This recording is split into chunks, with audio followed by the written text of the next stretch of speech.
نماز کو اگر آج کے دور میں چیک کرنا ہو اس کا آسان طریقہ آپ کو بتاؤں، یہ مسجد ہے نا سامنے، آپ ابھی وہاں جائیے، نماز پڑھیے، نماز پڑھ کے باہر نکلیے، اگر نماز سے جب آپ باہر نکلے سامنے کسی کی بیٹی جا رہی ہے، لفظ کسی کی کہہ رہا ہوں، مسلمان کی نہیں، لفظ کسی کی یاد رکھنا ہے، سامنے کسی کی بیٹی جا رہی، اب وہ مسلمان ہے یا غیر مسلم ہے، اگر نماز پڑھ کے تم نے اس بیٹی کی طرف بلاత్కాر کی نگاہ سے دیکھا ہے تو رب کعبہ کی قسم تم نماز پڑھ کے نہیں آئے، تم اپنے آپ کو دھوکہ دینے کی کوشش کر کے آئے ہو، کیونکہ تمہاری نماز تمہیں لوگوں کی بیٹیوں پر گندی نگاہ ڈالنے سے روک نہیں رہی ہے۔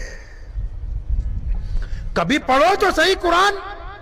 کہ اسلام بنایا کیوں گیا تھا، ایک خوبصورت سماجک ویوستھا کے لیے کہ جس میں ہم خود بھی جئیں گے، دوسروں کو بھی جینے دیں گے، ہم خود بھی محبت کریں گے، دوسروں کو بھی محبت کا پیغام دیں گے۔ اسلام نے تو کہیں نہیں کہا کہ پوری دنیا مسلمان ہوگی، لیکن یہ ضرور کہا کہ جو لوگ ایمان والے ہیں ان کو دیکھ کر کوئی یہ نہ کہے کہ ایمان والا بے ایمان ہوتا ہے، ایمان والا بدخلق ہوتا ہے، ایمان والا زناکار ہوتا ہے، نہیں، ان پر یہ پابندی لگائی گئی کہ تم جب رہنے والے ہو جس خطے کے، پتہ ہے نبی علیہ السلام نے کتنی سخت بات کہی، صحابہ کے رونگٹے کھڑے ہو گئے تھے، پیارے محمد صلی اللہ علیہ وسلم نے کہا تھا کہ وہ بندہ مسلمان نہیں ہے، یا رسول اللہ کون؟ فرمایا وہ ایماندار نہیں، یا رسول اللہ کون؟ فرمایا وہ بندہ وہ اچھا انسان ہی نہیں، یا رسول اللہ کون؟ فرمایا جس کے ڈر سے اس کا پڑوسی دروازہ بند کر لیتا ہے، جس کے خوف کے ساتھ اس کے پڑوسی کو پریشانی ہوتی۔ اب مسلمان کا پڑوسی تو ہمیشہ مسلمان نہیں ہوتا، ہندو کا پڑوسی تو ہمیشہ ہندو نہیں ہوتا، سکھ کا پڑوسی تو ہمیشہ سکھ نہیں ہوتا، دلت کا پڑوسی تو دلت نہیں ہوتا،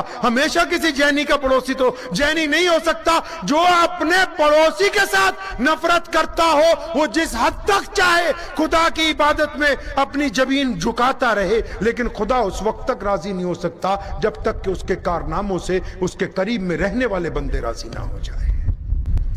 آپ کو مذہب کا یہ مطلب سمجھایا کس نے؟ قربانی کے دن آ رہے ہیں، بولے بکرے میں کوئی عیب نہیں ہونا چاہیے، اب بکرا لینے والا چاہے حرام خور ہو،